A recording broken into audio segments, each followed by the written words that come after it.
Yo, what's going on, everybody? It is Chad here with another In the OT podcast for BetHubb Dana White and Greg Jackson have got into a controversial war of words in regards to Jon Jones not taking on Chael Sonnen, who agreed to take this fight here on short notice for UFC 151 after Henderson had to pull out.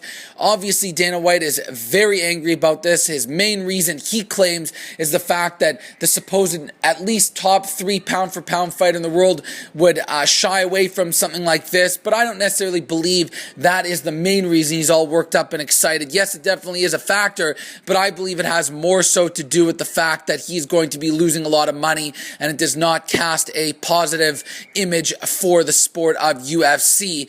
And of course, he'll never come out and admit that, and that's why I'm not happy with the way Dana White has handled this situation at all. And this is coming from someone myself who's generally supported Dana White because he's fairly outgoing in terms of the ability to speak his mind and not worry about people ripping him for being maybe overly critical at times, where you see so many other commissioners of sports and businessmen keeping their mouth shut, wanting to shy away from all the controversy and try to keep things at an even keel at all times. No, not Dana White. So some of the key quotes that he had here was that, again, this is something that's never happened in UFC history. A guy that's a world champion, considered one of the pound-for-pound best, turns down a fight, and he says, how about this? He says, I got to sit down and talk to my coaches, referring to Greg Jackson. You don't take this fight on 8 days' notice. It was the biggest mistake of your entire career. So that's what he got all worked up about, the fact that this would be considered a mistake in his career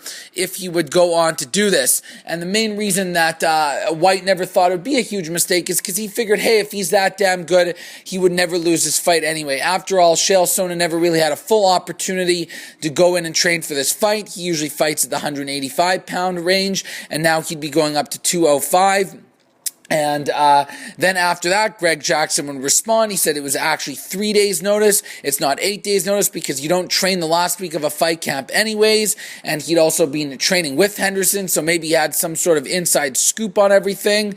And he believed that he was in a better position overall than what Dana White obviously believed. And I'll take some of these quotes and I'll put them on the website as well, so you guys have an opportunity to read them in full detail. Obviously, I was just paraphrasing and giving you guys the gist of it. And the key thing at the end of all this was Dana White said that he is a sport killer by not allowing this fight to go on. And personally, I just think that this is absolutely wrong, and it's Dana White taking his frustration out on the wrong people here, because he really wanted this fight to go down because of the amount of pay-per-view sales they would get and all the people that purchase tickets in Las Vegas, which is one of the main cities that does host UFC events. Because at the end of the day here, to me, this indicates that there is a little bit of a weak link in UFC with the way they've been handling their cards over the last year or so. Well, pretty much since they ended up buying out Strikeforce. In my opinion, there's always been way too many cards. They become far too saturated, and outside the main event, there really aren't that many other intriguing fights on the card that would want to get, say, the casual fan to go out there and purchase the UFC event or go to a bar and spend money there to watch it. So that's why they were forced to cancel the event, because if there were other great fights on there, they'd be able to move on without it. But they know they get killed so bad financially that it was in the best interest to just cancel the event altogether. And that's where I think that Dana White has built up all this rage and now wants to sort of try to take it out on Greg Jackson and Jon Jones for wimping out and not wanting to fight Chael Sonnen. And what he is refusing to understand here is the perspective of Jon Jones.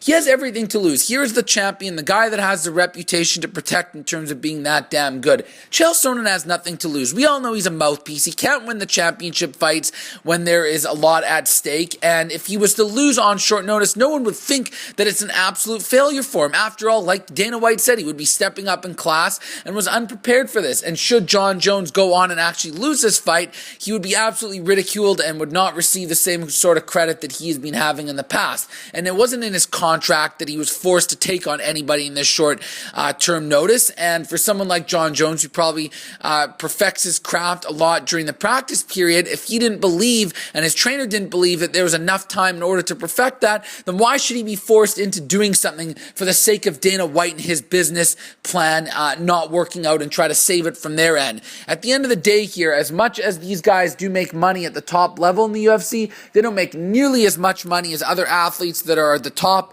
of their craft make. So why should they have any sort of extra respect or owe it to the UFC when they're not exactly getting taken care of financially in comparison to other professional athletes? So that's why Dana White's completely off his rocker here, calling them out, not seeing it from their perspective. It's a desperate move to try to spin it and make them seem like the bad guys, when in reality he's putting on far too many cards here and cannot put one on without having a main event like this.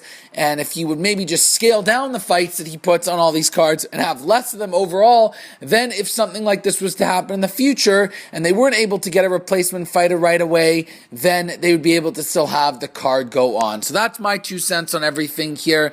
I don't see anything wrong with the way Greg Jackson and John Jones have handled the situation here. And Dana White, to me, has completely stepped out of line with these comments, even though most of the time I do agree with his perspective and opinions on most things going on in the MMA world, sports world, and society for that much, for the most part. Remember, guys, keep checking out the website, BetHubbSportsBlog.com.